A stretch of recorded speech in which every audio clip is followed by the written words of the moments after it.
Hi guys, I'm Kristen and welcome back to my channel. Today I'm going to be sharing a very late April wrap-up.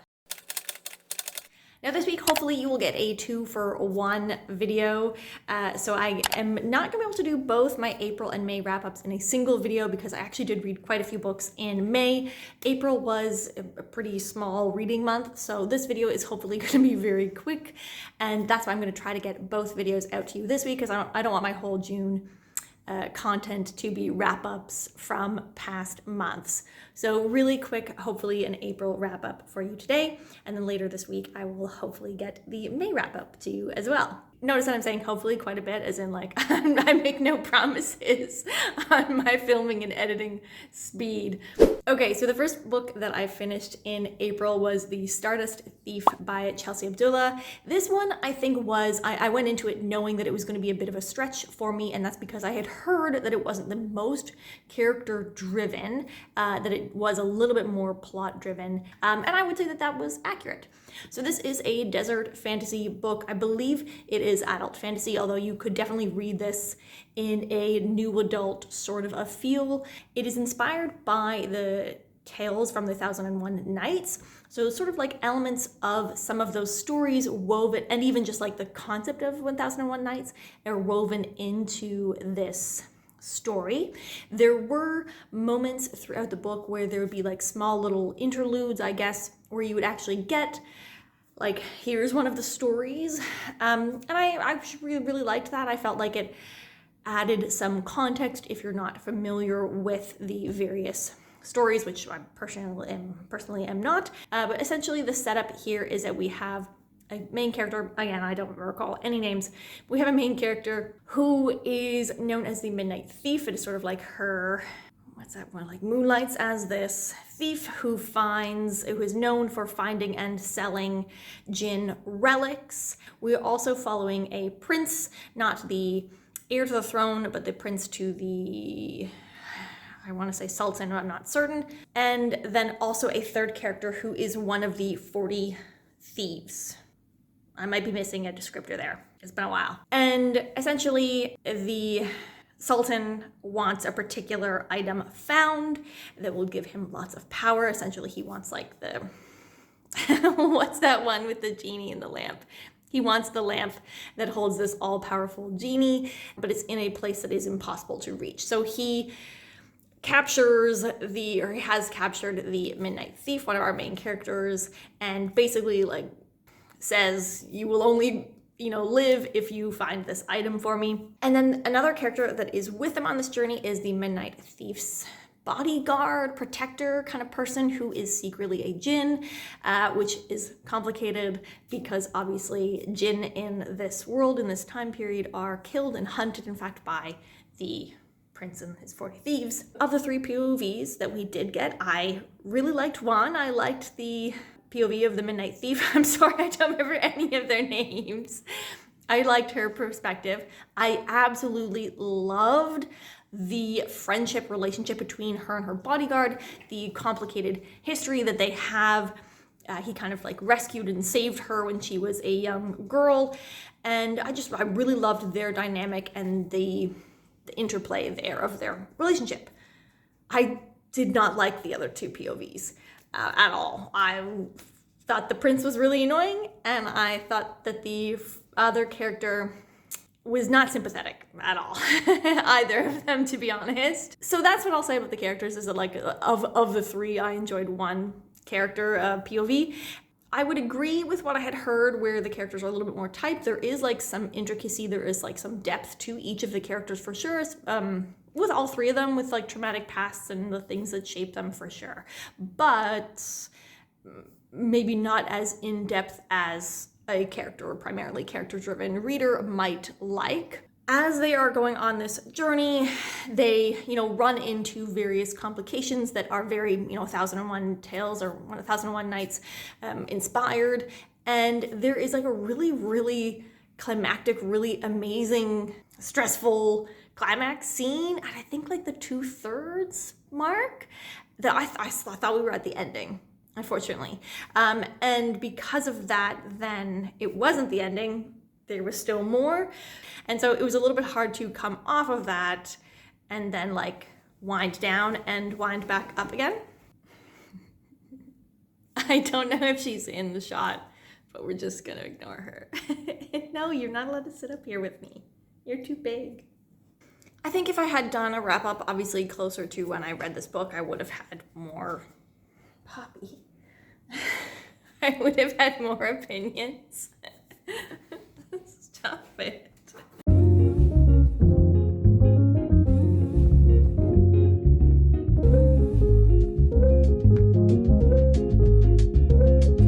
As I was saying, if I had filmed this, if I had done a wrap up sooner to or closer to when I actually finished this, I would have had more like intricate thoughts. But really, I don't think that I need to say more because it just isn't a book that left a lasting, memorable impression. There were elements that I enjoyed. I did do the audiobook and I thought the audiobook was pretty good. So if you are an audiobook reader and you are looking for desert-inspired fantasy that is more plot-driven than character-driven, check this out. It might be worth it. It wasn't a good fit for me. I did not love the characters. I can see that there might be a potential romance brewing, and I just have 0% interest in that. The ending left off on a bit of a cliffhanger. I think we're going to be in an interesting setting in the next book, which does apparently come out this year.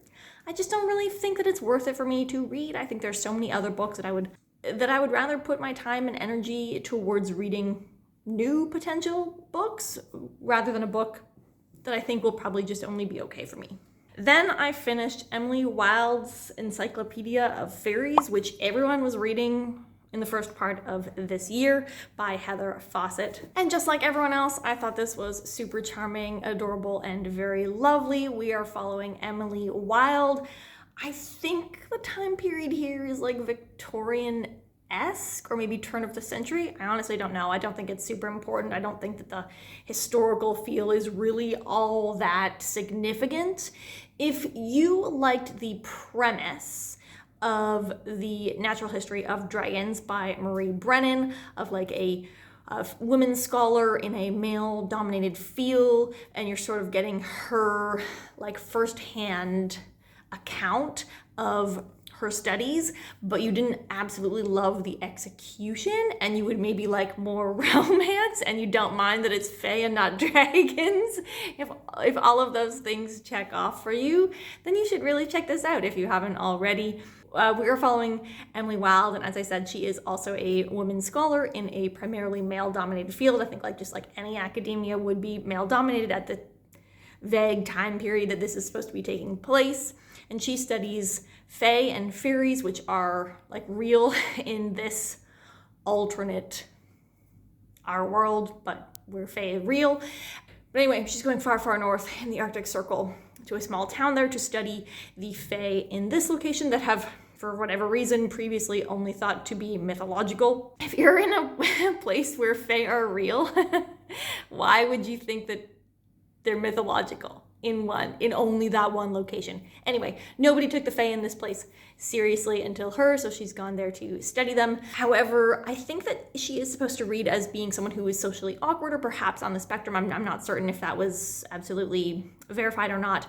And she has trouble fitting in with the locals, and because of that, because it's such a small town, she has trouble getting information from the locals because she doesn't immediately take to them. She doesn't understand the role that, not schmoozing, but like being a friendly person and fitting in a little bit would play in this particularly isolated setting. And then out of nowhere, her colleague comes to join her, and this is someone who, it is very clear, like he writes her a letter early on after she arrives, and it's clear that she like kind of finds him annoying, but also he's actually like her only friend, and it was a really cute, interesting dynamic. And she kind of just, gets sucked into the fae drama, not like angsty fae, not sexy fae. These are like real mythological fairy tale or folklore-esque versions of fae where there's like different levels, different types.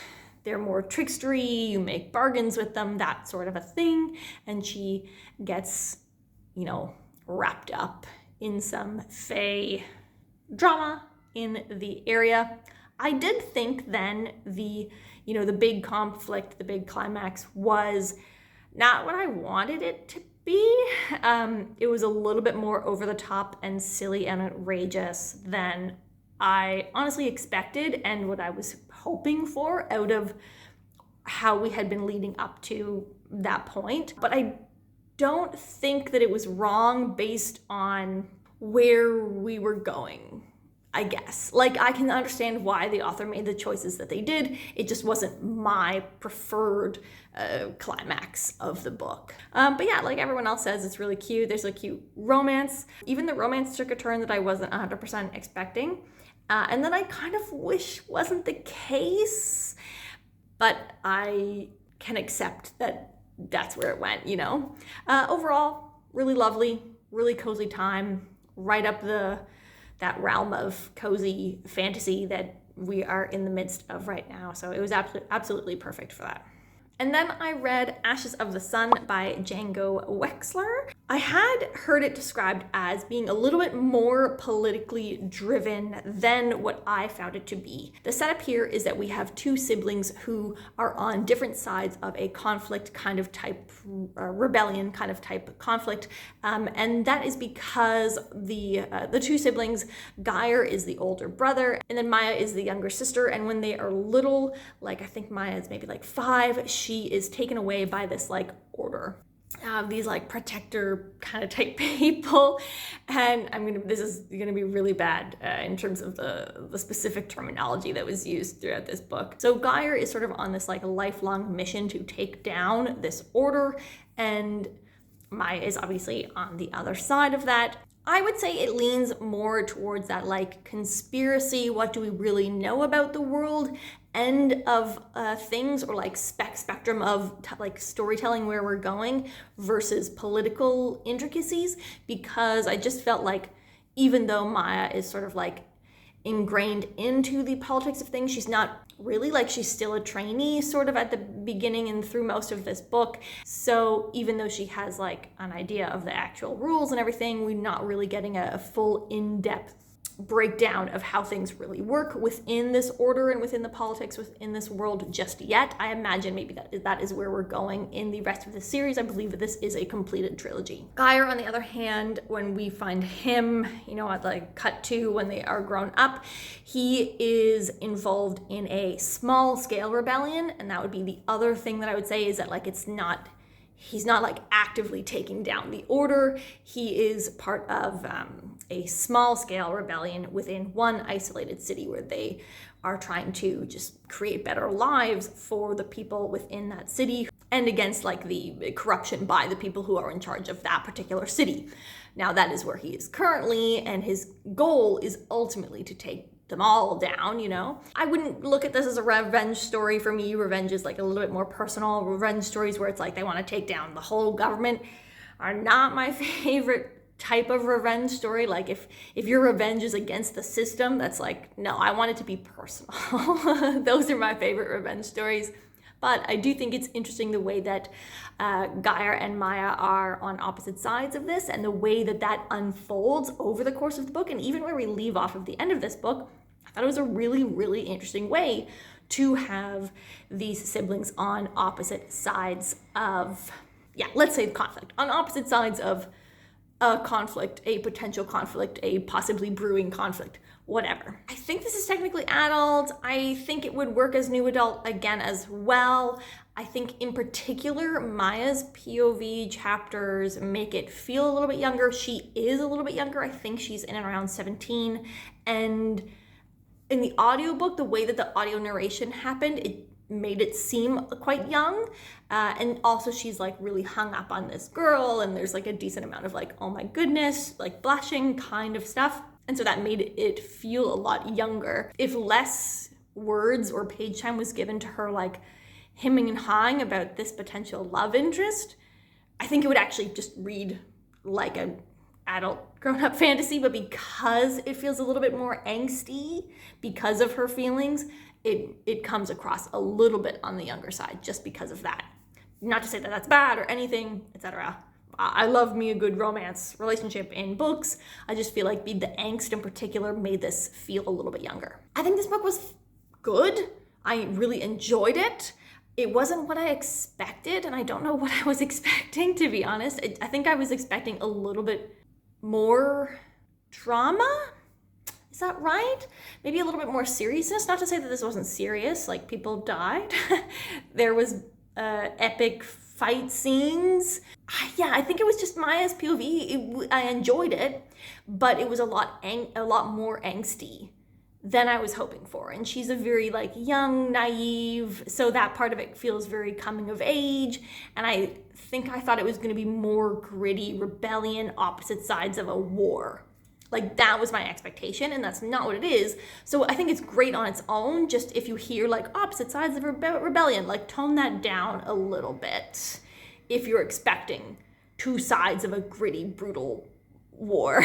We're not there yet, maybe. It is sort of like a sci fantasy. I forgot to mention that. There is definitely some fantasy elements involved with like access to magic that I think maybe is like where it's like comparison to maybe to perhaps to the Force. So there is some magic, but there is also really interesting past world or like past civilization technology components as well. If you've read Book of the Ancestor, think something like that. I don't think that's spoilery. It's pretty clear that the technology is like from a past, more technologically advanced time period. Overall, enjoyed it.